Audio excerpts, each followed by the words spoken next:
orang sini itu berpikirnya naik ke sampah itu lebih banyak bisa menghasilkan uang. Nah, jadi kita potong pemikiran mereka itu.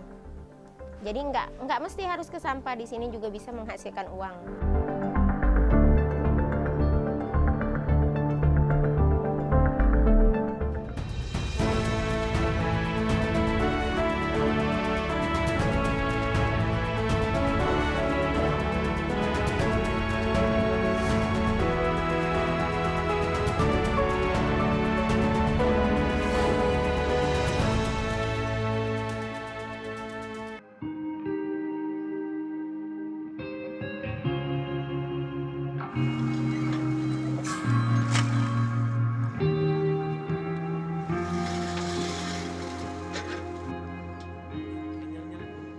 Empat dekade sudah, tempat pengolahan sampah terpadu TPST Bantar Gebang menjadi muara dari dinamika kehidupan warga Jakarta. Gunungan sampah yang kini setinggi gedung 16 lantai ini bukan tidak mungkin akan terus bertambah seiring denyut harian ibu kota yang seolah tak pernah berhenti. Dinas Lingkungan Hidup Provinsi Jakarta mencatat, pada 2019 lebih dari 7.700 ton sampah dikirim ke TPST Bantar Gebang setiap hari. Dari jumlah tersebut, sampah didominasi oleh sisa makanan dan plastik. Sampah tekstil pun tidak luput dalam timbunan.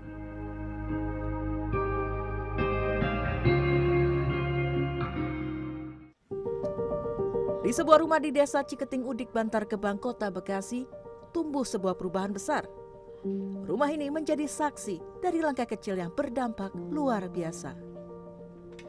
Aan Andasari, seorang ibu rumah tangga, kini menjadi penggerak perubahan masyarakat Bantar Gebang. Semangat perempuan 43 tahun ini tak hanya menginspirasi, namun juga menggerakkan lingkungan di sekitar menuju ke arah yang lebih baik. Jika bagi banyak orang, sampah adalah barang yang tidak berguna, bagi Aan, sampah justru menjadi awal sebuah perjuangan. Mungkin pandangan orang sampah, yang namanya sampah itu ada sisi jeleknya gitu. Nah, makanya kita hadir, Wastafurious itu hadir untuk mengubah pandangan orang gimana dari sampah itu bisa menghasilkan yang namanya kriya-kriya ataupun bisa menghasilkan sekaligus rupiah. Gitu. Ya, meskipun emang awalnya agak gimana ya namanya sampah gitu, tapi kan namanya udah itu, kita juga udah jadi bersahabat juga dengan sampah gitu.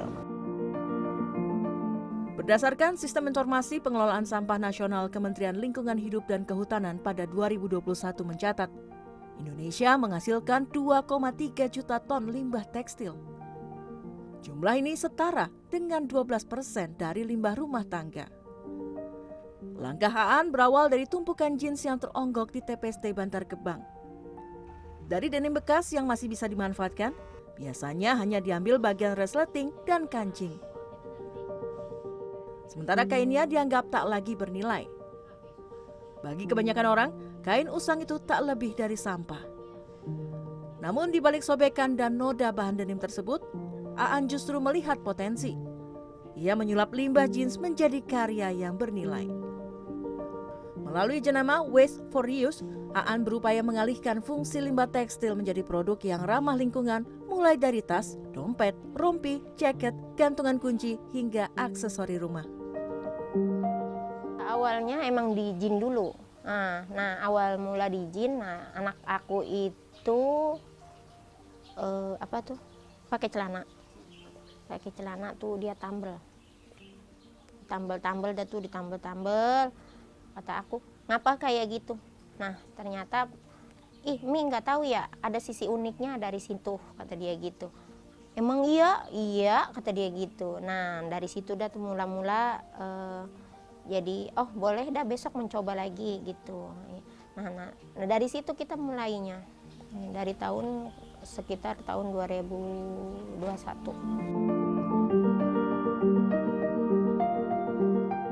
Bagi Aan, krianya menjadi bukti bahwa dari sampah yang dianggap tidak berharga, sesungguhnya dapat melahirkan keindahan, keberdayaan, bahkan harapan. Ya saya cukup besar ya, punya semangat yang sangat besar gitu untuk mengubah pandangan orang tentang ibaratnya tentang Bantar Gebang itu. Kesatu emang gunung sampah, keduanya mungkin pandangan orang dibilang orang nggak mampu gitu. Nah, kita sekuat tenaga berusaha untuk menyimpangkan pandangan orang itu supaya makanya kita kan memberdaya lingkungan, perempuan, dan anak muda. Limbah jeans yang digunakan Aan berasal dari jemari para pemulung yang menggantungkan hidup dari TPST Bantar Gebang. Mana mama dek? Aku mau ngambil EP. Udah. Salah satunya adalah Jubaidah. Setiap hari perempuan 33 tahun ini membantu sang ayah memilah sampah yang dibawa pulang dari lokasi pembuangan.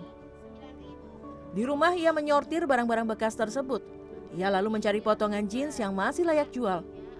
Satu lembar jeans dihargai mulai dari Rp5.000. Pekerjaan Jubaidah belum berhenti sampai di sini. Setelah jeans bekas yang dikumpulkan terjual, ia melanjutkan pekerjaan lainnya. Sebelum diolah menjadi kria, jeans harus dijemur terlebih dahulu. Setelah kering, kemudian dicuci hingga benar-benar bersih. Baru kemudian jeans dijemur kembali untuk persiapan proses selanjutnya. Untuk menghasilkan produk daur ulang yang berkualitas, limbah tekstil harus dalam kondisi bersih dan kering. Hal ini dilakukan untuk menghindari kerusakan bahan serta menjaga kualitas produk akhir. Iya, tadinya kan saya nggak tahu kalau celana jeans kayak gitu bisa diolah lagi.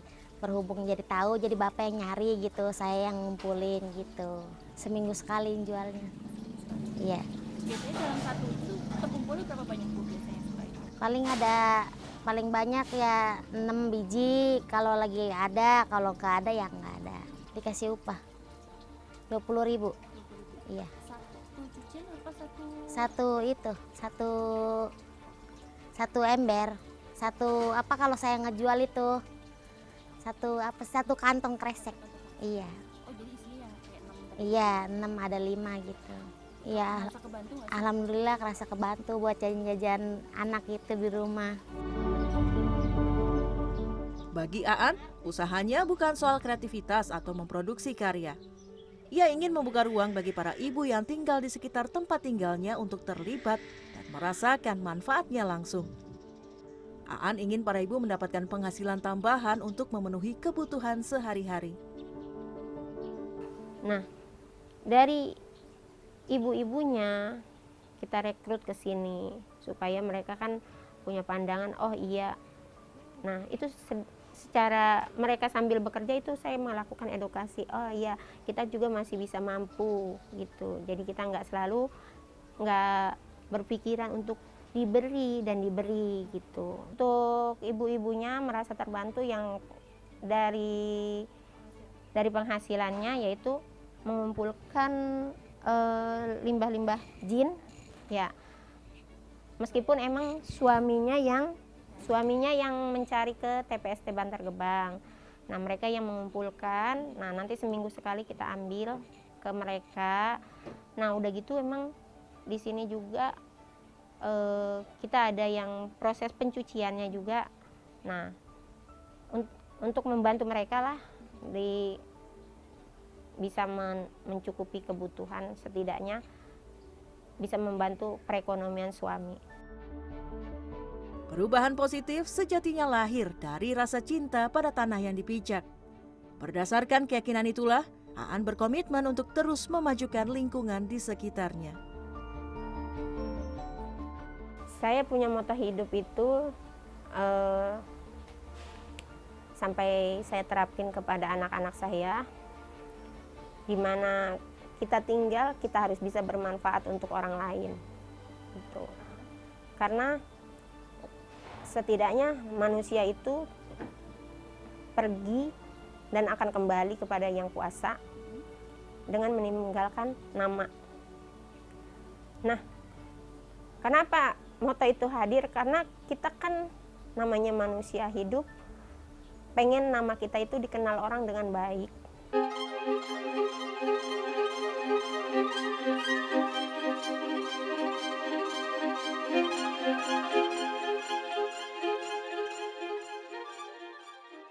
bagaimana harapan kami adanya WFR atau Waste for Use ini untuk bisa merubah stigma orang-orang dari luaran Bantar Gebang gitu. Bagaimana Bantar Gebang tuh dari dulu selalu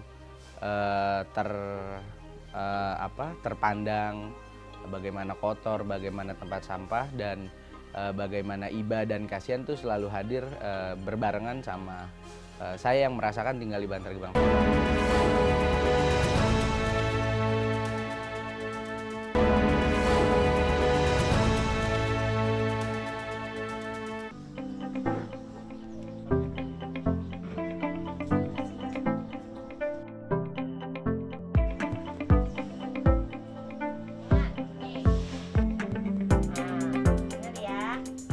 Sepulang sekolah, Alam mulai menyusun potongan kain limbah jeans.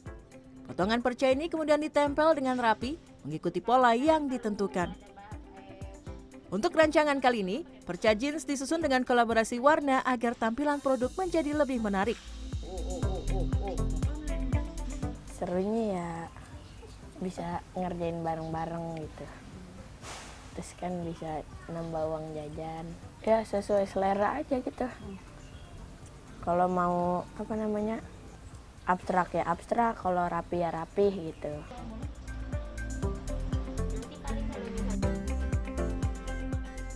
Aan menyebut, melibatkan anak-anak dalam proses kreatif merupakan sebuah langkah edukasi, sekaligus untuk menumbuhkan keterampilan mereka. Aan juga berupaya untuk menyadarkan generasi muda bahwa sesuatu yang kerap dianggap tidak berguna sebenarnya dapat diolah menjadi karya bermakna. Dan remaja-remajanya juga kan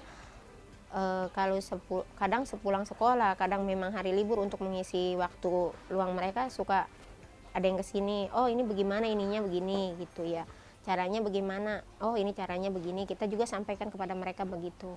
Orang-orang sini itu berpikirnya naik ke sampah itu lebih banyak bisa menghasilkan uang. Nah, jadi kita potong pemikiran mereka itu.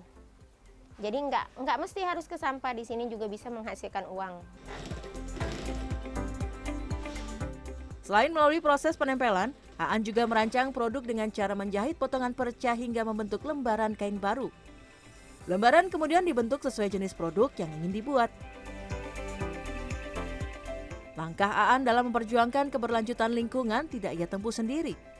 6 anak sulungnya juga berperan penting dalam setiap prosesnya. Kita tuh punya tagline namanya set your style, set your mind gitu. Jadi bagaimana kalian bisa mengelola gaya, mengatur kepala gitu. Artinya bagaimana harapan kami adanya WFR atau Waste for Use ini untuk bisa merubah stigma orang-orang dari luaran Bantar Gebang gitu. Bagaimana Bantar Gebang tuh dari dulu selalu terpandang bagaimana kotor, bagaimana tempat sampah, dan bagaimana iba dan kasihan tuh selalu hadir berbarengan sama saya yang merasakan tinggal di Bantar Gebang.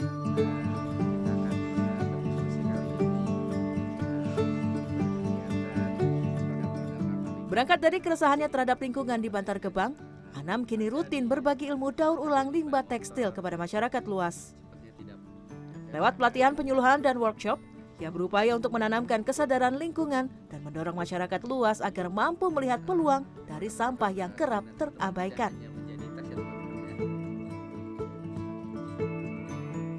Jadi yang paling saat ini sedang kami jalani namanya WFR Impact. Dimana WFR Impact ini itu kita berkolaborasi beberapa komunitas baik lingkungan ataupun pendidikan untuk mengenal lebih dalam cara pengolahan limbah tekstil dan transformasi limbah jeansnya.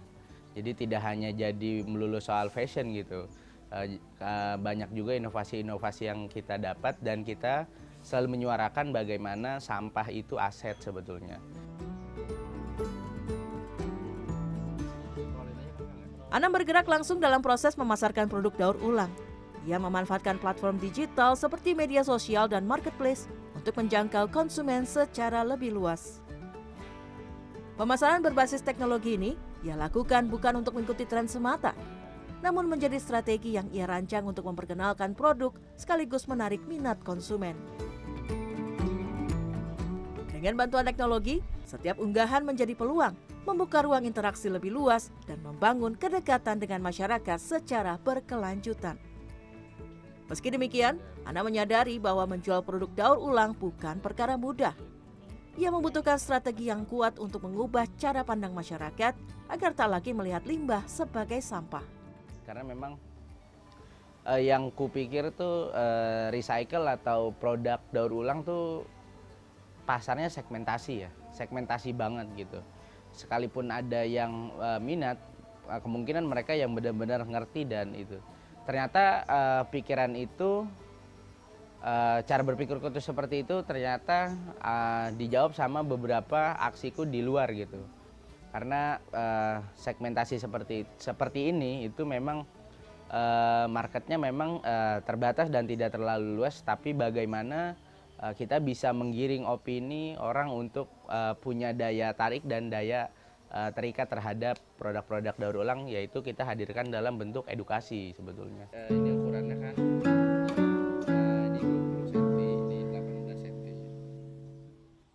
Keamanan dan kenyamanan pengguna menjadi prioritas dalam produk daur ulang waste for reuse.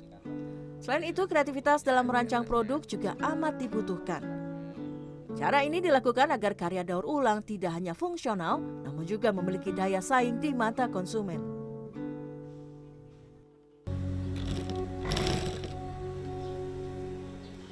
Namanya setiap usaha yang nggak ada yang selalu berjalan dengan mulus. Bahkan boleh dibilang kita sempat hampir kolab.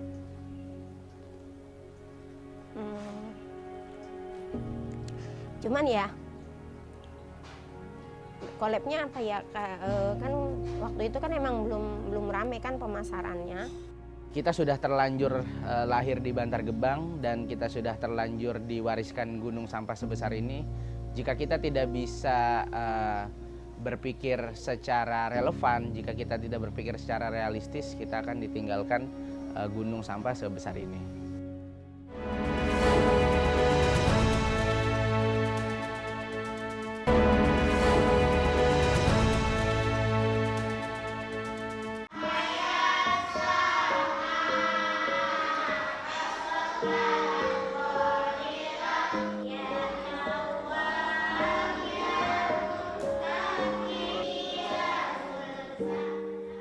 Semangat Aan tak pernah padam dalam menebar harapan terhadap sekitar. Di tengah kepeduliannya terhadap lingkungan, ia juga memperhatikan moral dan akhlak anak-anak yang tinggal di sekitar Bantar Gebang. Setiap hari, Aan meluangkan waktu untuk mengajar di Taman Pendidikan Quran Al-Muhajirin. Bagi Aan, mengajar Quran dan menanamkan nilai-nilai Islam adalah panggilan hati untuk membentuk generasi yang berilmu dan berakhlak mulia. Setiap usaha tidak luput dari ujian dan tantangan. Aan pernah merasakan jatuh bangun dalam menapaki usahanya. Namun ibu 4 anak ini tetap konsisten untuk memperjuangkan keberlanjutan lingkungan. Namanya setiap usaha yang nggak ada yang selalu berjalan dengan mulus. Bahkan boleh dibilang kita sempat hampir kolab.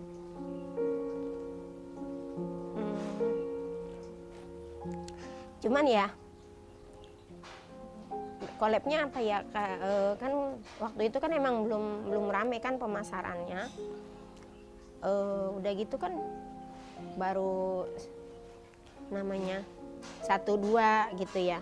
Namanya 1-2 juga kan harganya masih di bawah banget kan awal mula mah. Beda dengan sekarang gitu.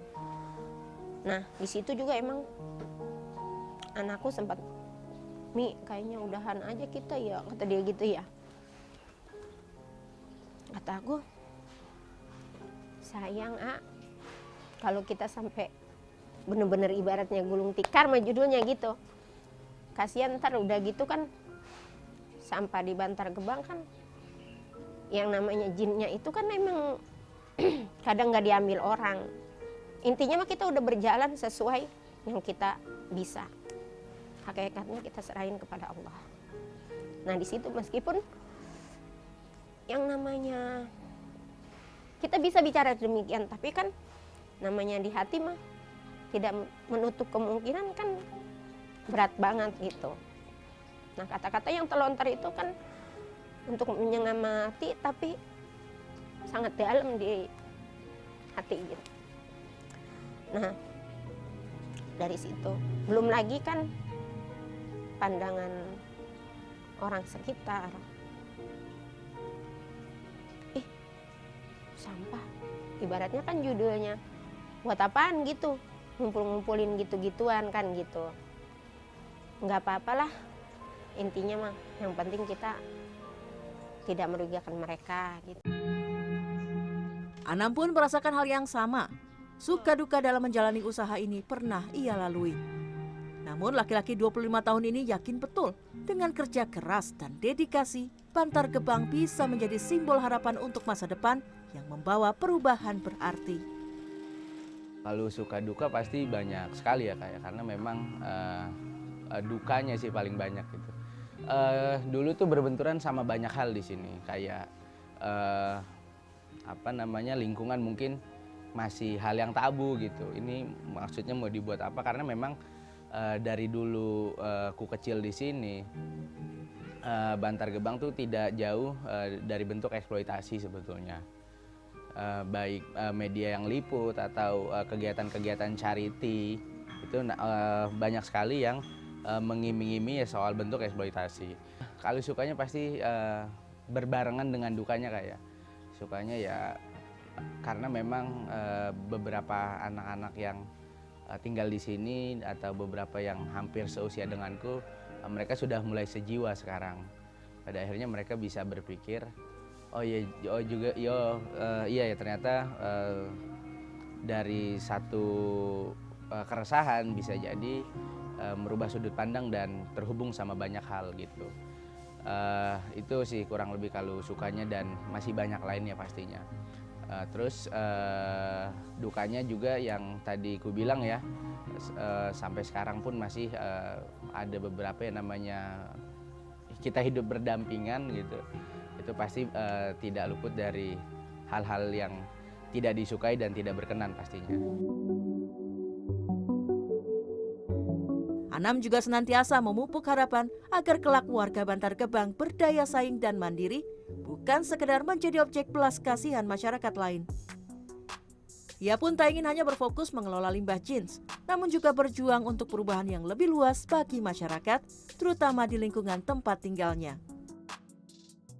Harapan dan bagaimana kita bisa mengkreatifkan satu kampung, bentuk kecilnya bagaimana kita bisa mengkreatifkan satu kampung untuk berminat dan melihat satu potensi menjadi banyak potensi kayak gitu. Seperti kita mengelola limbah jeans, harapannya tidak hanya limbah jeans yang kita olah, tapi semua limbah yang bisa kita olah dan bisa kita manfaatkan dan pada akhirnya menjadi satu dukungan untuk peninjau ekonomi, itu bisa lebih bagus. Sangat penting karena memang kita sudah terlanjur lahir di Bantar Gebang dan kita sudah terlanjur diwariskan gunung sampah sebesar ini. Jika kita tidak bisa berpikir secara relevan, jika kita tidak berpikir secara realistis, kita akan ditinggalkan gunung sampah sebesar ini. Kayak gitu. Jadi harapannya bagaimana kita bisa menyatukan pikiran, bagaimana kita bisa menyamaratakan berpikir, terus kita melihat potensi-potensi yang bisa kita ambil dari gunungan sampah tersebut. Dan yang tadi aku bilang, karena sampah adalah aset.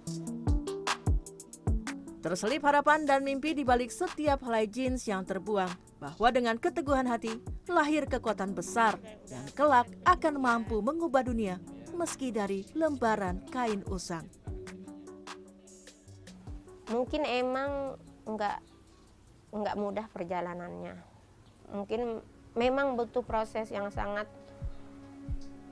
ulet atau sabaran yang benar-benar ekstra. Tapi dari situ saya punya keyakinan insya Allah ke depannya usaha ini bisa maju dan berkembang. Dan mudah-mudahan ya Allah bisa dengar gitu. Usaha kami bisa benar-benar bisa berkembang dan bisa didengar oleh dikenang oleh masyarakat. Oh, bisa diterima juga di masyarakat sekitar, bisa di masyarakat yang lain atau lebih mungkin dikenal lagi dengan ya katakanlah keluar sana gitu.